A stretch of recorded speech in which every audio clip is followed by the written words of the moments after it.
Tonight, Pierre Poilievre wins the Conservative Party's leadership race, and the battle is on. It's September 12th, and this is the Ezra Levant Show. This free episode of the Ezra Levant Show is brought to you by... We started off this convoy calling it Taking Back Our Freedoms, but our freedoms are nobody's to take away. So we're going to restore everybody's freedoms.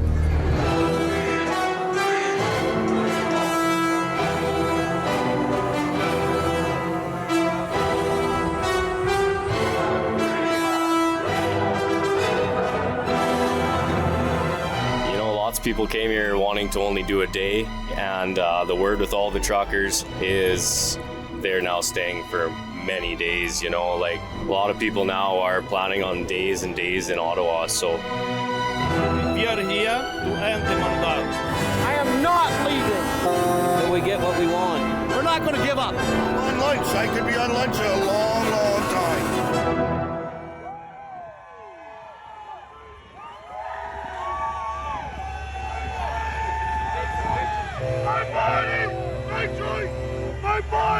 My choice, especially the choice for my child. My body, Trudeau, not yours. When your job and your livelihood is held against you for a shot. Shame on you, you censorious thug.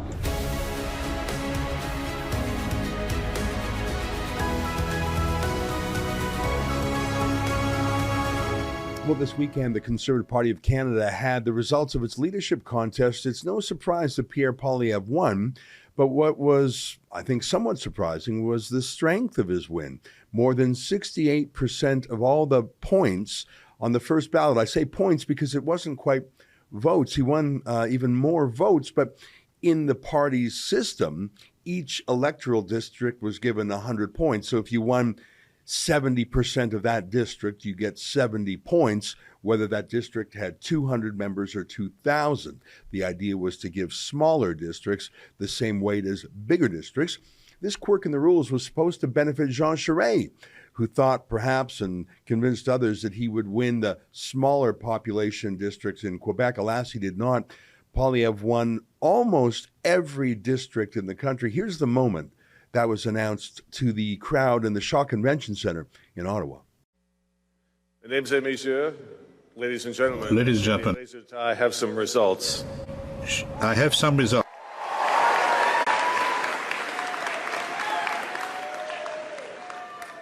It's my great privilege to announce the results. Nous avons un nouveau chef. We have a new leader. The next Prime Minister of Canada, prochaine Premier Ministre de Canada. The next Prime Minister of Canada. Poilievre and Anna Poilievre. The Honourable Pierre Poilievre.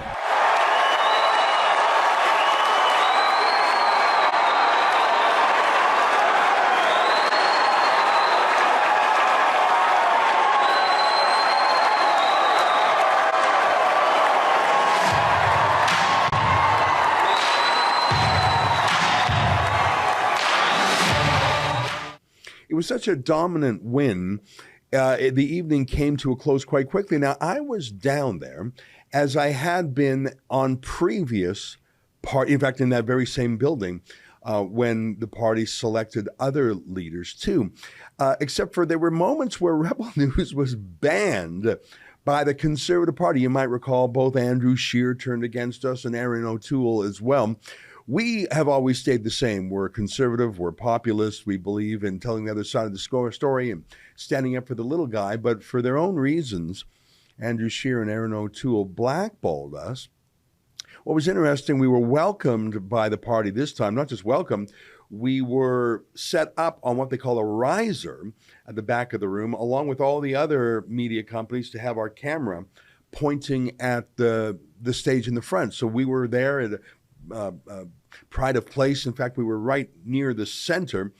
It was exciting to be back in there. And just walking into the convention center, I went with Alexa Lavoie and our young reporter, William Diaz-Berthiaume from Ottawa, and producer, cameraman, Guillaume Roy. We had an all Francophone team there, actually, which was really fun for me as a Westerner to think how much Rebel News has grown.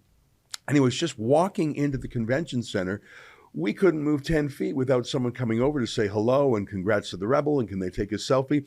Not just me, but of course Alexa, our star from Montreal, who had done such amazing work during the Ottawa convoy. I didn't even have to show ID. They said, oh, Mr. Levant, come here and get your media pass. And the reason I tell you these things is, I mean, they're completely normal. We're media. We would get a media pass. It was a public event. We would go to cover it. Is that the Conservative Party hardened its heart towards us under both Andrew Scheer and Erin O'Toole. They're both gone. In the case of O'Toole, it's because he was not conservative enough. The truckers actually dispatched him. But it was a reminder that just because the party leadership didn't much like our reporting, I tell you, the people in that convention did. They never stopped liking Rebel News. They knew we told it like it was. And frankly, they agreed with us that Erin O'Toole had to go. It's just good luck that the truckers had him thrown out the window. Otherwise, Pierre Poilievre would not now be the leader. And who amongst us could possibly think that tired, timid Erin O'Toole would have a chance against Trudeau as opposed to Pierre Poilievre? Just simply the raw number of memberships that he sold. He claims he sold more than 300,000, and the statistics of his results seems to back that up. Just in terms of the interest and the excitement, literally having thousands of people attend, even in small centers, for his speeches. Who could deny that trading from Erin O'Toole to Pierre Poilievre is a trade up? Not just in terms of ideology, but in terms of winnability.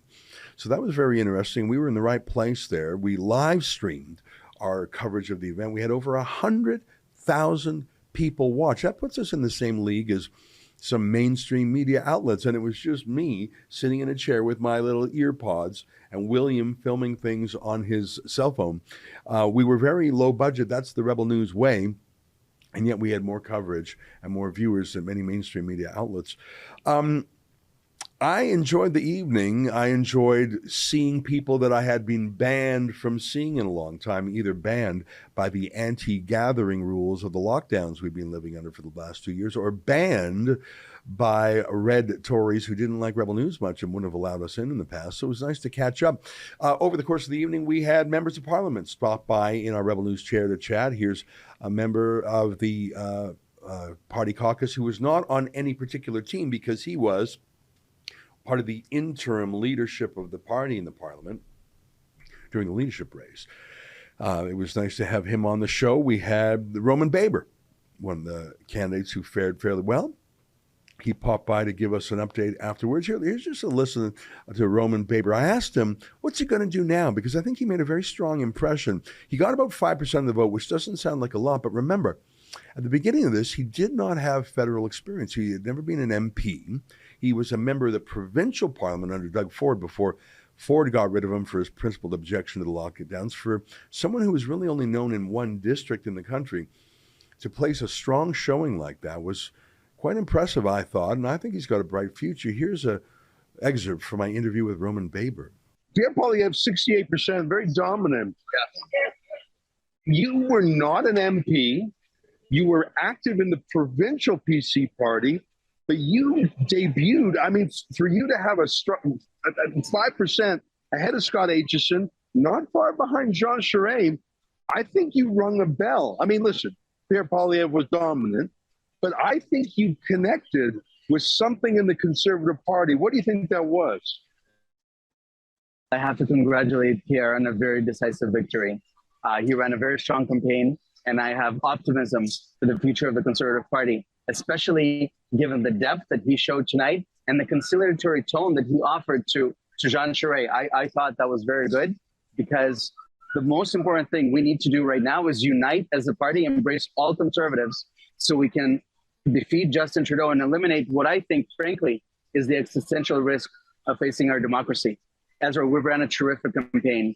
I've been fighting for Canadian democracy and for millions of Canadians that haven't had a voice for the last couple of years. Of course, it cost me my role with the provincial government, but I'm delighted that without question, we were able to push all the candidates in the democracy direction. And that means we help shape this race and therefore our party and therefore our country. I just want to emphasize that. I mean, you were the MPP for York Centre and you won that, which is, you know, in the greater Toronto area, not too far north. So that's the kind of turf that the federal party will need to win to get a majority. To go from one district to winning votes across the country, I think people liked the fact that you suffered for the cause. You were kicked out of a government on a point of principle. That feels rare. That's a kind of ethical price to pay that few politicians have done. I think that's why you resonated. And I think you're right. I think the other candidates picked up on your message. How do you feel about Poilievre's comments about the ArriveCan app and mandates and other hangovers from the whole lockdown mania? That he showed some depth tonight. It wasn't, he didn't scratch the surface. He went into substantive issues and he drew a difference between himself and our Conservative Party and Justin Trudeau and the Liberals. I like the fact that he was very clear that issues of the economy is something that's very, very predominant, but at the same time, he did not leave individual choice and our freedoms aside. And I have every confidence that he will restore freedom of speech and freedom of choice. And at the same time, really resonate with Canadians on what is now turning into a major issue, and that is the cost of living. Justin Trudeau is going to be thinking about the next pair of socks he's going to wear. Pierre Poilievre is going to think about making life for Canadians more affordable. Of course, ahead of Roman Baber is someone who I think can be called the fan favorite. She didn't win, and she didn't beat Jean Charest, but she wasn't far behind. I'm talking about Dr. Leslyn Lewis, who we've had on the show many times. In fact, on her previous campaign, her first campaign appearance was Rebel News. And I chatted a bit with her campaign manager, Steve Outhouse. Here's an excerpt from that. Sheila, sitting with me now is Steve Outhouse, who is the boss of the Leslyn Lewis campaign. It's a pleasure to have you on the show. Thanks very much. You know, there's a lot of overlap between Rebel News viewers and Leslyn Lewis. Wherever I go, people want to talk to me about her, ask me about her. They're rooting for her.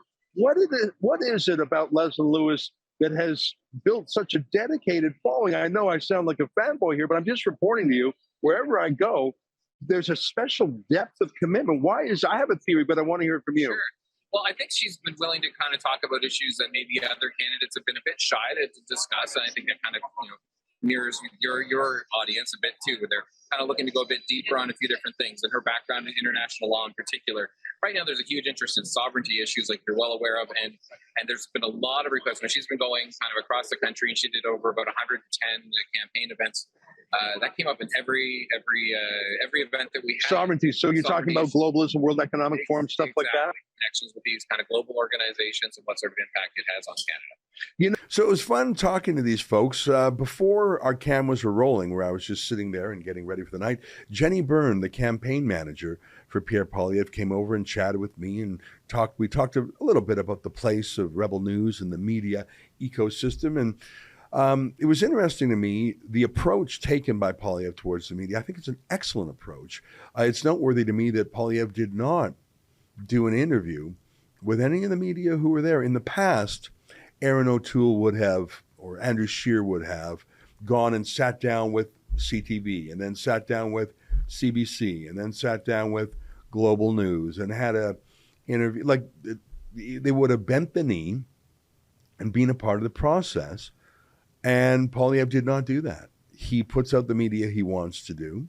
He puts out his own social media. He gives speeches and access to them, but he does not over-respect the press. And it's not just him.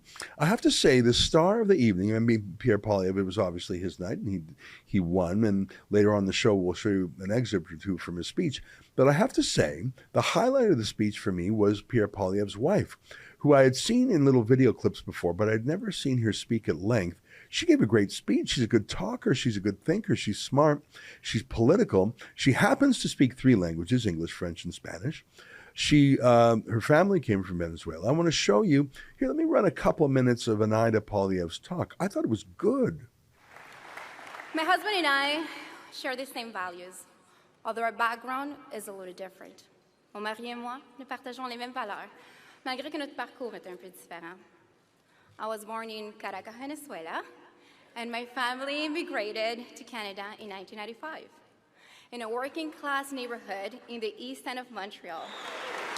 My father, He went from wearing business suits and managing a bank to jumping on the back of a pickup truck to collect fruits and vegetables, because that's what he had to do to feed his family. The Galindo family, present here tonight, taught us hard work and that there is no greater dignity than to provide for your own family.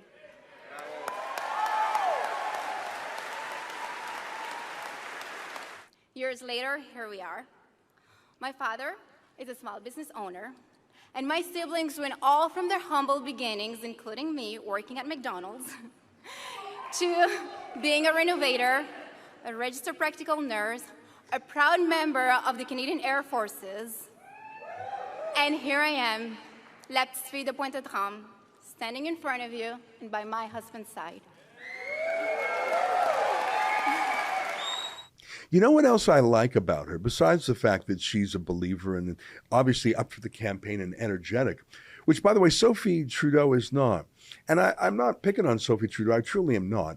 I don't think she's a public person. I mean, she was a TV presenter, so how could she not be a public person? Well, she clearly is at odds with Justin Trudeau. She rarely campaigns with him, appears once or twice for some photo ops, and then is never seen. For example, she's actually was doing a TED Talk with Hillary Clinton and bizarrely asked Hillary Clinton for relationship advice. And if you're looking up to Bill and Hillary Clinton for relationship advice, it tells me you'll take advice from anyone. Here, take a look. Stay in my marriage. And I said, that's not the right choice for everybody. Sometimes the gutsy thing is not to.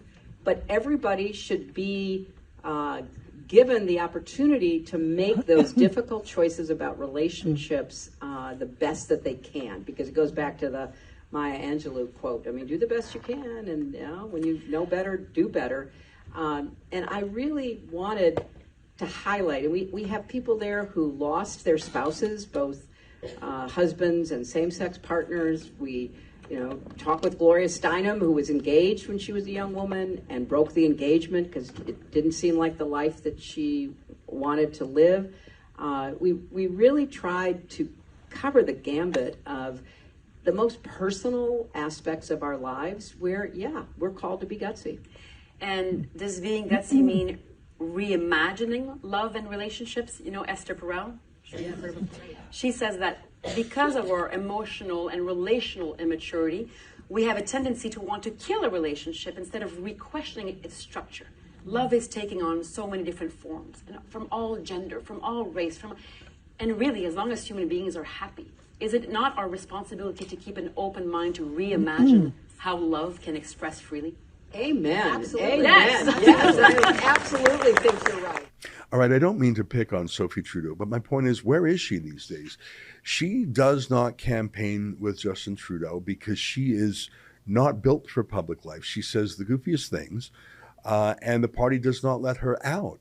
Anaida Poilievre is the opposite. She's brilliant. She's more attractive and more winning personality than her husband. A little bit like Lorraine Harper in that way, who had some emotional intelligence that the colder Stephen Harper didn't have. I think Anaida is going to be a secret weapon, not just as a campaign spouse, who is telegenic, but also very warm connections. I think she's going to be a bridge to new immigrants in other communities. Don't underestimate her power. And my favorite thing about Anaida Poilievre is this. Look at this exchange just not too long ago. Look at this series of tweets. The CPC apparently learned that Anaida Poilievre, before she met and married Pierre Poilievre, worked in the House of Commons, worked for other members of parliament. And the CPC asked, well, if she married Pierre Poilievre, shouldn't she be fired by the Conservative MP for whom she worked? It was a bizarre thing that the Liberals would never say about anyone else. But look at Anaida Poilievre's stream of Twitter comments poking back hard at the CBC. You would never see that from Mrs. O'Toole or Mrs. Scheer, neither of whom was a particularly useful campaigner. But you most certainly would never see that from a politician on the left. You would never poke back at the CBC. Even if they were mean to you, you would have a private call with them. But Anaida Poilievre understands what her husband does, which is the real enemy is not the Liberal Party. It is the media party. More and more Canadians have learned to distrust Trudeau. They have been disillusioned by him. He is not the threat. No one trusts him, really. No one believes he's really the brains of the operation. But the smear machine of the media party is what you have to watch out for. Trudeau is too smart to say we should pick on Anaida Poilievre, she should be fired, but the CBC will do his dirty work for him. And the fact that Anaida Poilievre pushed back at them is the most encouraging thing. Would you not agree? So I attended there along with our team, and it was great to have a catch up, not just with the people on TV, but the people I spoke with privately. What was interesting is the grassroots loved us. Jenny Byrne of Poilievre's own office had a good heart-to-heart with us. But there were some people there who didn't like us much, and I would say it was the professional political class, the mercenaries, who were only too happy to do Erin O'Toole's bidding and fight with us. It's the same, I think, in every institution. You have the professional elite, and the trouble is that they have similar traits to the professional political elite of other parties. I hope that Pierre Poilievre can remake the campaign, the party, and the parliament to be more respectful of true conservative grassroots instead of the do anything Erin O'Toole says professional political class. But either way, I had a lot of fun there. I actually chatted with some media from other companies too. And by the way, not every reporter from the mainstream media looks down on Rebel News. I'm not going to say who I was talking to because I don't want him to get the mean treatment from his colleagues. But I spoke with one prominent reporter who said, look, there should be more voices in the conversation. Let's keep talking with each other. That was his way of saying he doesn't necessarily agree with everything Rebel News does, but he's glad we're a voice. I really appreciate that. And because I appreciate it, I will not identify him in this conversation. I should tell you, though, the media swarm is coming. They know their marching orders. They also know, for example, the CBC, that Poilievre has said he will defund them, and he most certainly will, at least more likely than Stephen Harper. Stephen Harper proved that you cannot tame the wild animal called the CBC. Even if you pay it for 10 years like Harper did, it'll still bite your hand. And there's no point in pretending that they can like you. They simply will not. The media swarm is coming, even more than ever, because they're all on the payroll of Trudeau's media bailout now. What's interesting is the language. In a moment, I'm going to show you some language that Melanie Joly, one of Trudeau's generals, used today to describe Pierre Poilievre. And you can see it rings hollow. It's a rehash, a reheat of comments made in previous elections that just won't click anymore. The Liberals are the party of hope and hard work. Yeah, that was your motto back in 2015, sister. I don't think that's really going to click in 2022 when no one under 40 can afford to buy a house in a city like Toronto or Vancouver. When few people can afford to fill up the car, gas is so expensive. When inflation in groceries is terrifying. And when interest rates are skyrocketing, can you even buy a house now? I don't think, hey, we're the party of hope and hard work works after 7 years. You'll see Justin Trudeau's been working on some lines for Pierre Poilievre, but I think it's going to be very interesting. I think we are in a kind of recession. You could say it's stagflation, a kind of stagnation plus inflation. And I see this because I see it in my own city. If you're not making six figures, how do you ever get into a home? How do you scrape together a down payment? Now, maybe because the market has cooled off because of the high interest rates, but fine, you can't afford the high interest rates. I think we are in a deep trouble. And I think a lot of it is on Trudeau, but he's never been good at dealing with issues. He's always been the fancy socks guy, the selfies guy. I don't know if it works anymore. We can see some of the attacks from the media party. Althea Raj made this bizarre attack, mocking Pierre Poilievre for caring about, young people who can't move out of their parents' basements. Raj said, those are people living in their mom's basements who can't get a date.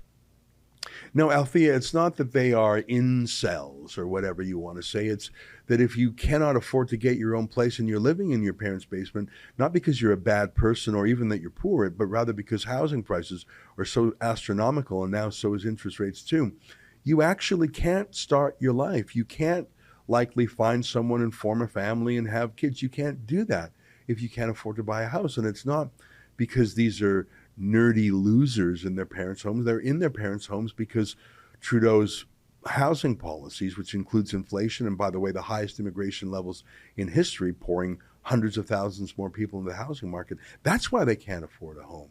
That's why they can't afford a home. I think there's a chance we will see a snap election.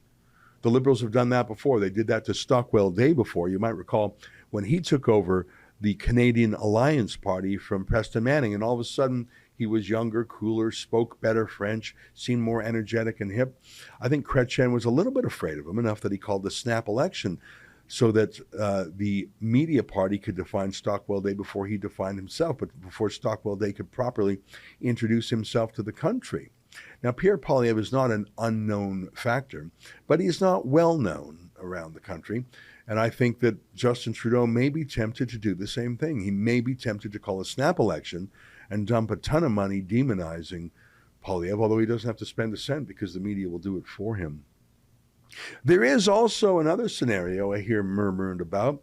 Maybe Trudeau himself will be shuffled out, maybe replaced by Chrystia Freeland, who is in many ways the de facto prime minister. Trudeau, of course, just working on photo ops and relationships while Freeland engages in the actual levers of power. I'm not sure if I believe that, though, because I think Justin Trudeau really has no other job to go to. I don't think that he will be received at the United Nations, where I think, frankly, he would have been a better fit there 7 years ago than as prime minister. He likes doing mascot type things. He likes having no accountability, no elections. He likes traveling around the world and being really cool and showing his socks. That is a fit for a place like the United Nations. But I think they've soured on him over the years. And of course, they rejected his application for Canada to be part of the Security Council. I don't think he has that place to go to. And he still wants the luxuries of being the prime minister, the private jet, the endless vacations. And I think he probably wants to match his own father's 16 years in office as prime minister. So I think Trudeau's going to stick around. I think that the good news is there's finally some opposition in this country. Now, I do hope that Pierre Poilievre beats Justin Trudeau in the next election and does what he says, ranging from unlocking Canada's oil and gas, building the pipelines, stopping the crazy coming war against agriculture, getting out of the tax and spend and inflate plans of the Liberals, ending the vaccine mandates, ending the Arrive Can app. All of those things are wonderful, and frankly, it feels like a Rebel News checklist. I hope he becomes prime minister, but I know this. Even until he does, or even if he does not, he will be more of an opposition than Aaron O'Toole or Andrew Scheer ever were. And I emphasize Aaron O'Toole because in the most difficult time in our recent history, when there was a crisis and a civil liberties crisis packed on top of that, and an economic crisis packed on top of that, most of the crisis generated by people, not by a virus. Aaron O'Toole failed the test. He did not do what he ought to have done and been Her Majesty's loyal opposition. He was not that. He did not oppose. He did not loyally oppose. And because there was no opposition, this country suffered. And because he was not in opposition, Conservatives did not vote for him with any enthusiasm. I think that Pierre Poilievre will oppose, not just the Liberal Party, but he'll also oppose the media party, and his wife will too. I think Pierre Poilievre has a real chance of winning, and I hope he does. But I know that starting today, he's already provided more opposition and more arguments and facts against Justin Trudeau than either of the last two leaders did. In that sense, it's a good time and it's good news. And the Rebel News has an important part to play too. And that happened over the weekend as well. Stay with us. We'll talk more about this with our friend Spencer Fernando next. This free episode of the Ezra Levant Show is brought to you by... Well, the remains of 215 children have been found in a mass grave in Canada. Many of you know that just over a year ago, the discovery of the remains of 215 children was found at the Kamloops Indian Residential School at the Tecumseh First Nation. But what if I were to show you that what I just said wasn't true, and that in fact, a year later, not a single body has been found? This mass grave is a painful reminder of the genocide. Canada's leaders aren't condemning the burning of churches. No, they're endorsing the burning of churches. A juvenile rib bone that surfaced in the same area. You'd be surprised the number of people who say, you know, I'm a doctor, I'm a paramedic, and this is definitely a human bone, and it's definitely not. Looks like the chief. It is. Could be you.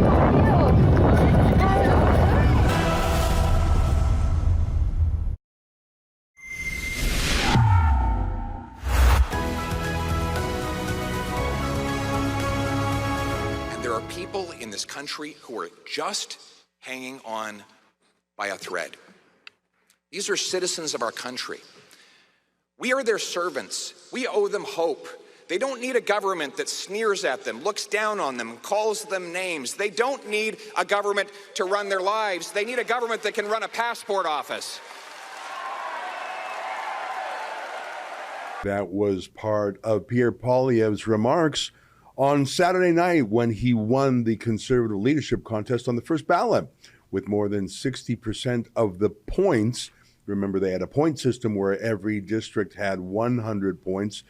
But even in raw votes, his results were even more impressive. Poilievre winning more than 90% of all the districts in the country. I think that blunted some of the wishes of the opposition and the media party, who thought there would be a great division and Jean Charest might storm off in a huff. That didn't happen. I think partly because Poilievre did so well even in areas that Charest was thought to be strong, Quebec especially. I thought the speech was interesting and positive. I'd heard much of it before from Poilievre, as I mentioned on the night's live stream, where we had over 100,000 viewers, by the way. It was very exciting. The star of the night was Anaida Poilievre, Pierre Poilievre's wife, who's a great communicator, a great speech maker, trilingual English, French, and Spanish. Her family fled Venezuela. Very strong comments by both Pierre Poilievre and his wife Anaida about new Canadians and about starting from scratch. I thought it was a strong debut. Let's talk a little bit about the weekend's convention, and then we'll update you with some of the back and forth today between Poilievre and Trudeau and his campaign generals. But let's start by going to our friend in Winnipeg, Spencer Fernando, the boss of SpencerFernando.com. Great to see you, Spencer. I'm sure you were riveted by the event, although it wasn't really much of a surprise. I think everyone thought Poilievre would win, but the question is, would it be on the first round, and how resoundingly? What did you think of the result? Did you expect it to be around that? Well, I was certainly confident Poilievre was going to win. I think people would have been shocked if anything else happened. The extent of his win, I mean, it leaves no doubt that the party's united behind him and that the party supports him. And so, as you say, the Liberals and the media were certainly hoping for a result where they could say, oh, look how divided the Conservatives are. Jean Charest is going to leave and he's going to take a bunch of people with him and maybe start his own party. He just can't really do that now. I mean, he got so severely beaten in the results that he has no real ability to, say that he represents any large portion of the party at all, and that's why he's going back to the private sector. So I think it's a good result for the country. It's a good result for the fact that we're going to have a real, ideological choice in the next election, not the Conservatives pretending to be the Liberals, and that's very positive. I think that no campaign is quite like the one before it. They say about generals, they always want to refight the last war. And in politics, you see that a bit too. Let me show you, for example, Mélanie Joly, who's a cabinet minister under Trudeau. I want to show you her reaction, and you tell me, does this sound like she's just reheating the talking points from 2015 when the Liberals ran against Stephen Harper? Take a listen. People Canadians value good government, and they don't want the polarization they've seen in other countries, including south of the border. So based on that, we'll make sure that we deliver, that we're connected. And meanwhile, for the rest, if Pierre Poilievre wants to go into, division, it's his decision. We'll be about hope and hard work. Hope and hard work. I literally think that was their campaign motto from 2015. There was a little bit of your Donald Trump of the North, division in the South. It's a bit rich for the party that has spent 2 years demonizing unvaccinated people, saying, should we even tolerate them? I'm not sure if they've quite worked out their message track about how to handle Pierre Poilievre. What do you think? Yeah, they're just rehashing what they did in 2015. And they're just, I just wrote something for the National Citizens Coalition that'll be coming out soon. And I talk about how, are they just pretending the last 7 years didn't happen? I mean, did they forget that in the 2021 election, they ran on dividing the country and demonizing unvaccinated people? So it seems like it's all gaslighting from them. Gaslighting is going to be their strategy going forward. But I just don't think people are going to buy it the same way. I think it's you can fool people in your first election and pretend to be positive when there's no real track record to look at. But the Liberals can't do that now. So, yeah, they're going to try that. They're going to do the whole thing where they're going to have a few of their top people who will try to say how positive they are. And then all the people on the state-controlled media are going to be extremely negative, trying to divide and tear apart the country and go after Poilievre. So, we know they're going to try that, but I think people are going to push back against it, as we saw people in the Conservative leadership race push back against the media narrative. Yeah. I want to talk a little bit more in a moment about how the media, how Poilievre's approach to the media is quite different from past Conservative leaders. But I want to show you something in the Toronto Star. This caught me by surprise. For weeks, the Toronto Star has been demonizing Pierre Poilievre, calling him extremist, saying he's the politics of rage. Watch out, Poilievre, you're going to cause some, violence or something. I mean, the headlines were so over the top. But after Poilievre's speech on the weekend, the Toronto Star ran this headline where they acknowledged that his message was actually hopeful and that he was talking about real problems, whether it was the price of housing or people's inability to start their lives because of inflation. And even the Toronto Star, which is a diehard liberal newspaper and is the largest recipient of media bailouts, even they are reflecting the fact that, Pierre Poilievre is using the word hope, rekindle hope, renew hope. And I don't know, I don't think Pierre Poilievre is going to be quite as easy to demonize as Conservative leaders in the past, especially given the fact that there are some problems in Canada. And Trudeau can't really say, I will give you hope that we can solve these problems, if he doesn't want to acknowledge that the problems are here at all. And Trudeau is still pretending that everything's fine, and the government media is going along with him on that. But I don't know. I just don't know if they're old messages. You're racist, you're sexist, you're divisive, you're Trump of the North. I just don't know if that's going to work. I think that doesn't work when you're teetering on the edge of a recession and no one young can afford to buy a house. Yeah, it's kind of like the hierarchy of needs, right? I mean, in the 2015 election, the country had been doing pretty well. The budget was balanced. The economy, it had slowed a little bit, but it wasn't doing too badly. The country had recovered well from the global financial crisis. So ironically, even though the Conservatives were in power, it was easy for a lot of Canadians to think, well, I mean, things are pretty good. There's no real big threats ahead. So let's take a chance on this. Hopeful Trudeau guy is going to legalize marijuana. Seems pretty positive. He's saying he's only going to run a few small deficits. So we should be, pretty fiscally responsible, whoever gets elected. You can't say the same thing now. You can't say that there are no threats in the world. You can't say the economy is doing well. So I think people start to look for more serious leadership and look for somebody who's actually offering a real change. And so the Liberals can't run on change. They have to run on the status quo, but the status quo is not good for people. So it's really going to be a lot of fear mongering from them. Their only real hope now is to just attack Poilievre so much that people get scared of him. That's obviously what they're going to try doing. But again, when people are feeling that they can't pay the bills, they can't afford food, things are getting worse and worse for them economically, they're not going to just be swayed by someone saying, oh, well, this person seems a little impolite, or this person seems like, they've said a bunch of terrible things. People are just not going to put up with that. Yeah. And people are also going to look at Poilievre and his family and think, this doesn't really seem much like a white supremacist to me. So I think that rhetoric is going to be pretty tough for them to push. Yeah, I think you're right. Here's a clip of Trudeau himself today, and he looks very serious. I mean, he's dressed sharp. Obviously, he's been clean shaven for a little while now, but he looks like, I'm not going to say he looks worried, but he looks like he knows he has a serious campaign on his hands. It's not going to be a slam dunk. Here's Trudeau. Now is not the time for politicians to exploit fears and to pit people one against the other. As you all know, the Conservative Party picked a new leader over the weekend. I want to congratulate Mr. Poilievre for becoming the leader of His Majesty's loyal opposition. Now, we've been making every effort to work with all parliamentarians, and we will continue to do so. But this doesn't mean that we're not going to be calling out highly questionable, reckless economic ideas. What Canadians need is responsible leadership. Buzzwords, dog whistles, and careless attacks don't add up to a plan for Canadians. Attacking the institutions that make our society fair, safe, and free is not responsible leadership.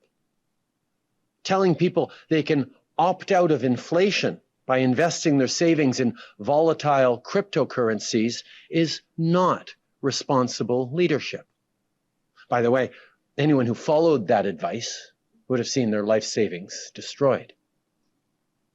Fighting against vaccines that saved millions of lives, that's not responsible leadership.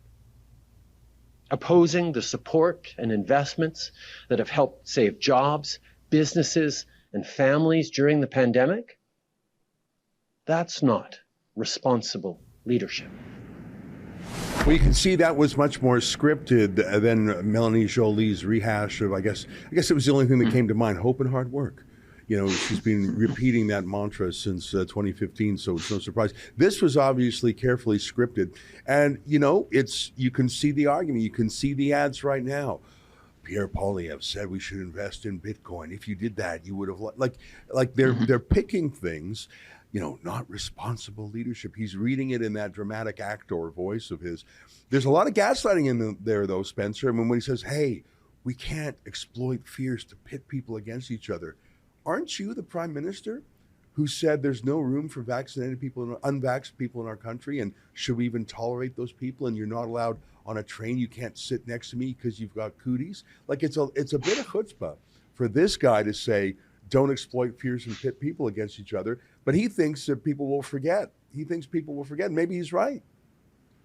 Yeah, I think that's the confidence of somebody who knows that he's managed to get much of the establishment media to be co-opted by government funding and dependence on the state. And he also knows that for a long time, a lot of media institutions have increasingly been, you could say, infiltrated or whatever you want to call it, by radical far-left activists. So he knows that much of the current media structure is on his side. And he also knows that he's currently using government power with, you know, legislation like Bill C-11 to try to, you know, shut down independent media, to narrow the bounds of communication in the country, to control social media, control what people can say. So I think that's why he feels that he can get away with so much of the gaslighting and the dishonest rhetoric. He thinks that he's got a big structure there to support him, and it's true, he does. So he will, you know, feel he can get away with it. But the other problem is that if you look at the results of the Conservative leadership race, not just Poilievre's victory, but how many memberships he sold, how much money he raised, how much bigger the Conservative Party is now than it was before the leadership race, it tells you there's a real groundswell of public opinion and energy that is opposing him. And that's, you know, he took advantage of that in 2015 when people were tired of their previous government, and now he's seeing that same dynamic that's now working against him.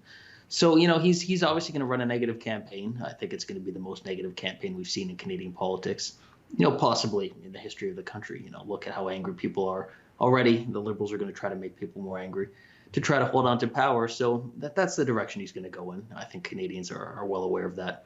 And they can say all they want about being about hope and hard work, but the next campaign is going to look quite a lot different than that. You know, I'm thinking about that cryptocurrency thing. I mean, cryptocurrencies, they go up, they go down. I don't think Pierre Poilievre was giving personal financial advice to anybody. He was talking about cryptocurrencies as a possible new way of doing commerce, a new industry.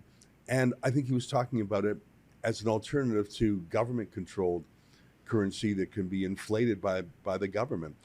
The fact that cryptocurrencies have dipped down is, you know, bad for those who have invested in them, I suppose. But it's if that's the thing they're hanging on to, there's no, I mean, that's a comment. That's a niche issue. That's a curiosity.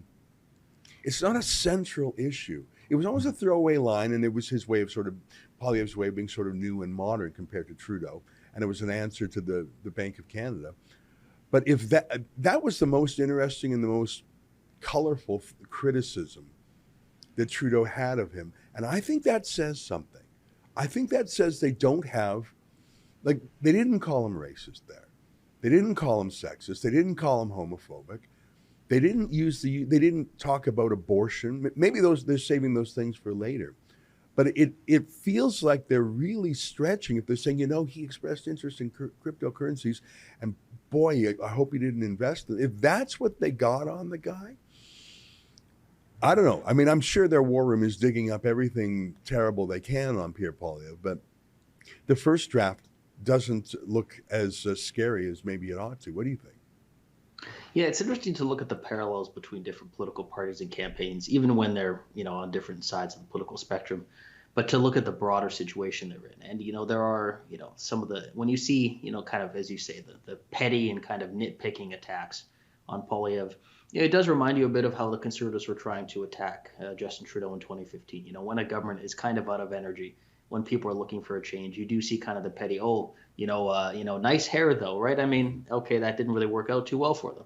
So when you see that they have to find very kind of niche and obscure things to go after somebody for, it starts to tell you that they know they're in trouble.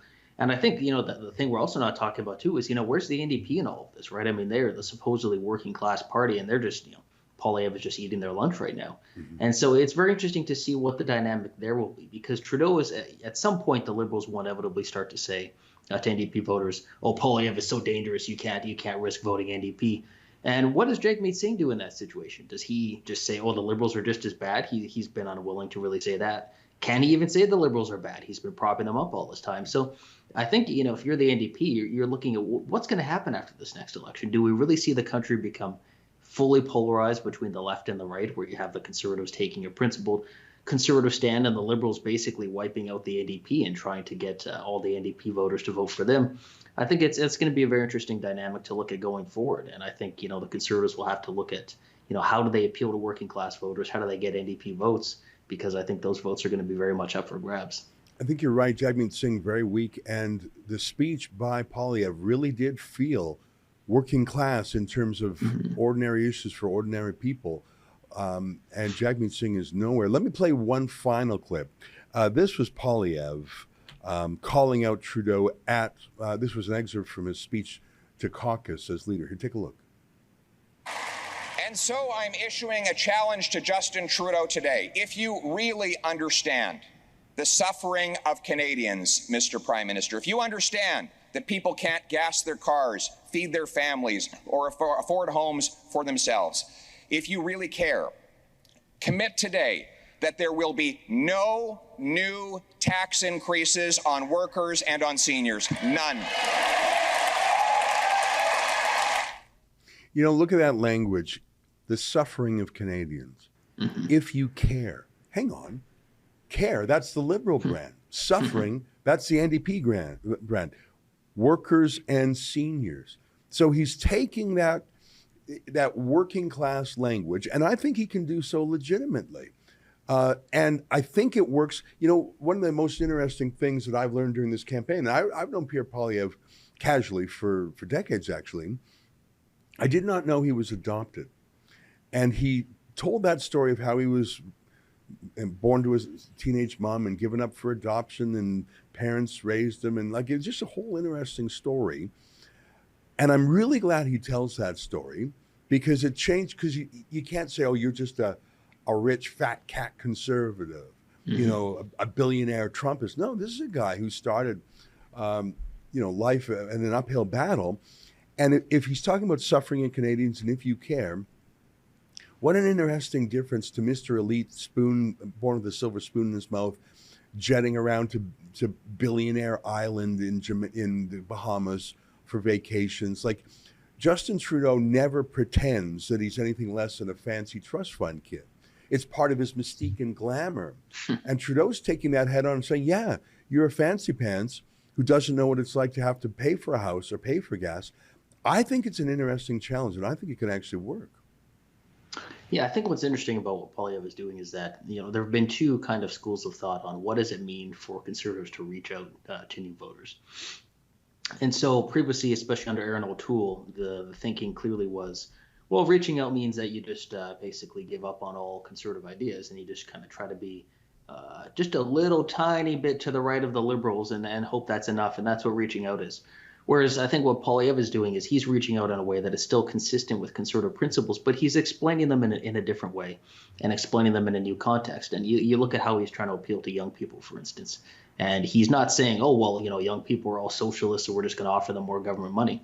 He's saying, no, look, this is why, sound money is important. This is why fiscal responsibility is important. This is how what the Bank of Canada has done and what Justin Trudeau has done has made it impossible for so many young people to afford to get a house. This is why rent is going up. This is why everything's more expensive.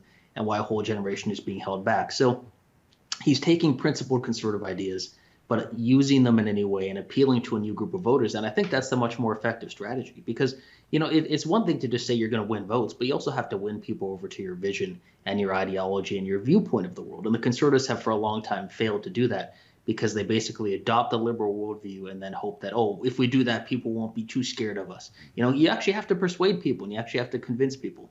And Poilievre is certainly showing that he understands that, and I think so far that he's capable of doing that. Yeah, it's going to be very interesting. Well, Spencer Fernando, great to catch up with you.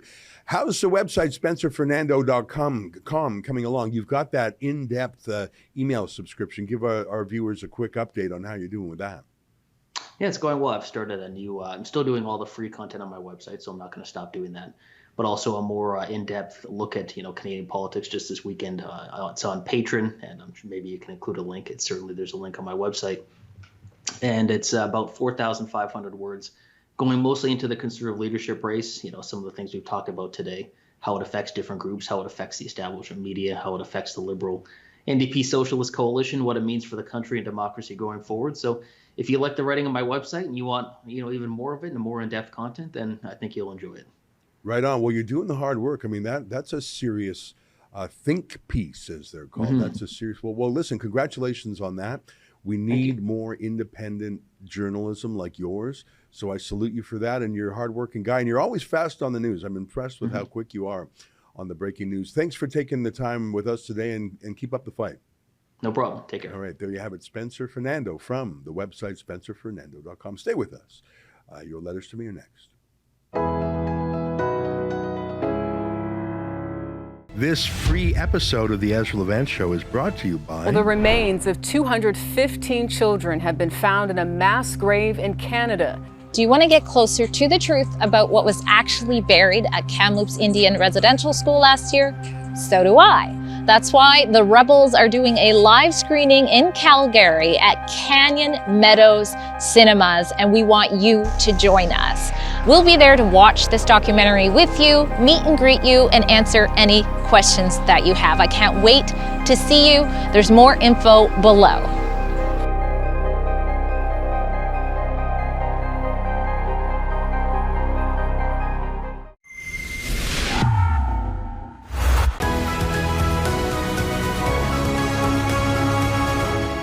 Hey, welcome back. Your letters to me. 7 Emmanuel 7, talking about my chit-chat with Conrad Black, says, you guys have a great chemistry in this interview. I hope Conrad becomes a regular. God bless. Well, he's so smart, and he's lived such an interesting life in high circles of society. Remember, he was a proprietor of the Daily Telegraph, really one of the most prestigious newspapers in the UK and indeed the world. He ran in those circles. He was a member of the House of Lords. So he met the Queen. He met Charles. So he had personal anecdotes. You heard he didn't want to share too many of the private ones, but I liked what I heard. It was very interesting. I thought we were 1 degree of separation away from the Queen. A. Nickerson says most would argue that King Charles is on board with Klaus Schwab's World Economic Forum with investments. I don't know about investments, but here's a photo of the now King Charles with Klaus Schwab and actually Václav Havel. It doesn't surprise me that a man who really didn't do a lot for 73 years, Prince Charles, who was in that high society of wealth, power, and prestige, met up at the World Economic Forum, which is really about oligarchs and power and prestige. It doesn't surprise me. And I don't like anyone who hangs out with the World Economic Forum, or at least my spider senses start tingling. I can forgive a guy attending an event or posing for a photograph. That's not what scares me. What scares me more about the World Economic Forum, not if someone went there or listened to things or said something. It's, are you part of their agenda? And do you believe that they should be a source of power even though they have no democratic legitimacy? Do you believe that they should inject themselves, as Klaus Schwab would say, into the cabinets of the world? You know, I don't think there's anything wrong with actually listening or meeting with anybody as long as you remain yourself as opposed to co-opted. So I'm worried about King Charles, but I'm actually more worried about all his green extremism, his ideology that, we're all going to die if we don't tackle global warming while he gets on his private jet. So I hope he abandons that and leaves it behind and focuses on the uncontroversial duties he has rather than his pet issues. We'll see. Get Kraken says, wasn't this guy knighted or given a title of some sort? Wouldn't that make him part of the club? You're talking about Conrad Black. And yes, he's interesting in that he had one foot in the club, but one foot in conservative politics and one foot in the insurgent National Post newspaper. And of course, he is affiliated with the Democracy Fund as the civil liberties historian. Yeah, he's a complicated fellow with a lot of irons in the fire. I'm talking about Conrad Black. I like him. I find him interesting. And I know that he personally knew who Klaus Schwab as well. My focus with Conrad Black is usually on matters of civil liberties and Canadian politics, but he does have other interesting and sometimes controversial stories as well. That's our show for today. Until tomorrow, on behalf of all of us here at Rebel World Headquarters, to you at home, good night, and keep fighting for freedom.